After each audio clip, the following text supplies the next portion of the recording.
బలం కంటే కూడా అనుభవం చాలా గొప్పది. ఇలా ఎందుకన్నానో వీడియో చివరి వరకు చూడండి, అర్థమవుతుంది. ఒక ట్రైన్లో 12 మంది కుర్రాళ్ళు ఎక్కుతారు. అందరూ కలిసి ఒక ప్లాన్ వేస్తారు. ఎందుకు మనం ట్రైన్ చైన్ లాగకూడదు? ఫైన్ పడితే ఏముంది, అందరం కొంచెం కొంచెం కట్టేద్దాం అని చెప్పి ప్రతి ఒక్కరూ 500 చప్పున కలెక్ట్ చేసి మొత్తం 6000 ఒకరి దగ్గర పెడతారు. అందులో ఒకడు వాళ్ళ ముందు ఒక ముసలి వ్యక్తి కూర్చొని ఉండటాన్ని గమనిస్తాడు.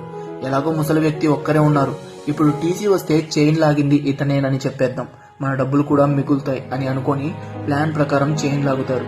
ట్రైన్ ఆగిపోతుంది. కొద్దిసేపటికి టీసీ వచ్చి చైన్ ఎవరు లాగారు అని అడిగిన వెంటనే ఆ పిల్లలందరూ ఒక్కసారిగా కలిసి ఈ పెద్ద ఆయన చైన్ లాగారు అని చెప్తారు. అప్పుడు టీసీ ఎందుకు చైన్ లాగారు, ఏమైంది అని అడగ్గా ఈ విషయాన్నంతా గమనించిన పెద్ద ఆయన, ఏముందయ్యా, నేను దాచిపెట్టుకున్న 6000 రూపాయలు ఈ పిల్లాడు లాగేసుకున్నారు, కావాలంటే ఈ అబ్బాయి దగ్గర వెతకండి అని డబ్బు దాచిన పిల్లాడిని చూపిస్తారు.